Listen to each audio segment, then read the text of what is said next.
Untuk mengetahui informasi lebih lengkap dan berita terkait, silakan klik link di deskripsi. Dan jangan lupa untuk install aplikasi CNBC Indonesia yang tersedia di App Store dan Play Store. Dan jangan lupa subscribe ya.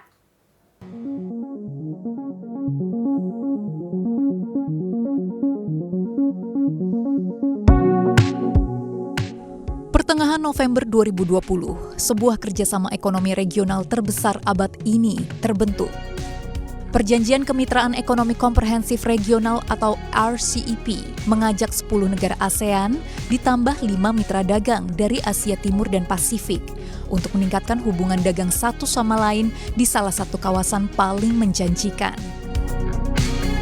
Meskipun kerjasama RCEP minus Amerika Serikat dan India untuk saat ini, toh cakupannya tetap menjadi yang terbesar secara global karena menjadi tempat berkumpulnya 29% penduduk dunia, terpusatnya 30% PDB global, dan mencakup 27% perdagangan dunia serta 29% investasi asing langsung yang ada. Indonesia patut berbangga karena menjadi penggagas dan akhirnya menjadi bagian kerjasama ini. Suatu posisi strategis sekaligus tantangan besar. Indonesia harus memanfaatkan peluang yang ditawarkan RCEP dengan akses pasar bagi produk ekspor Indonesia yang akan semakin terbuka, industri nasional yang akan semakin terintegrasi dengan jaringan produksi global dan regional, dan juga semakin terlibatnya dalam mata rantai regional dan global. Dan tentunya hal ini akan menarik investasi asing untuk lebih banyak masuk ke Indonesia.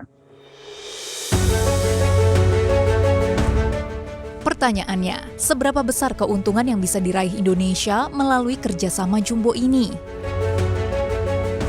Perlu diketahui, negara-negara yang tergabung dalam RCEP punya porsi besar dalam ekspor Indonesia, yaitu hingga 57%. Dan sejak Jepang serta China menyatakan bergabung dalam persekutuan ini, RCEP juga menjadi sumber produk impor incaran Indonesia hingga 67%. Semakin erat kerjasama antar 15 negara potensial, artinya Indonesia berpotensi meningkatkan pamornya dalam rantai perdagangan RCEP.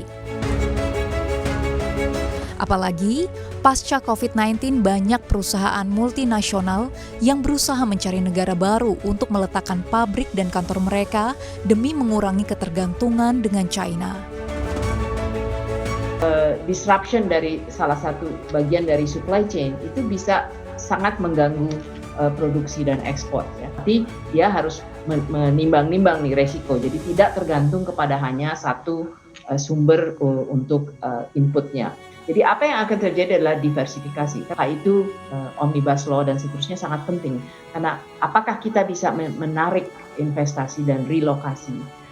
Itu sangat menjadi PR kita ke depan, dan saya yakin setahu saya Omnibus Law itu memang dari segi timing luar biasa untuk mencoba menangkap kesempatan itu. Keeratan hubungan di RCEP makin menjanjikan untuk jadi saluran investasi.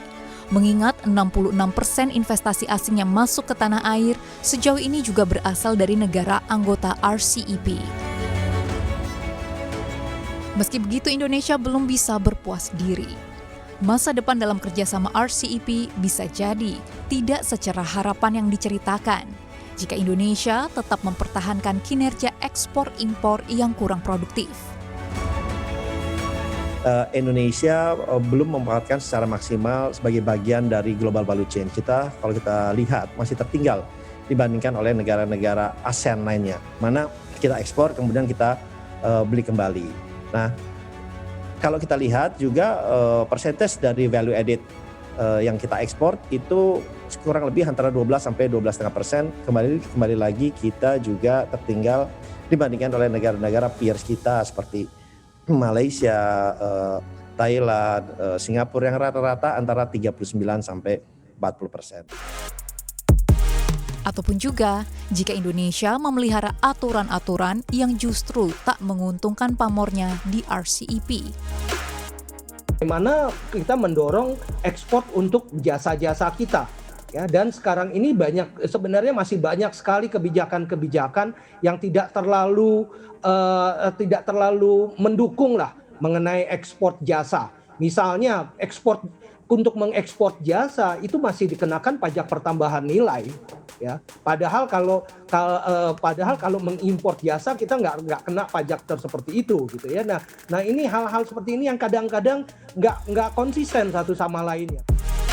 Ingat, semakin jauh Indonesia terjun dalam kerjasama global, semakin besar dibutuhkan kerja cerdas dalam regulasi yang ramah investasi. Jangan sampai nama Indonesia terukir sebagai penggagas RCEP tanpa memperoleh keuntungan yang berarti. Tim Liputan CNBC Indonesia.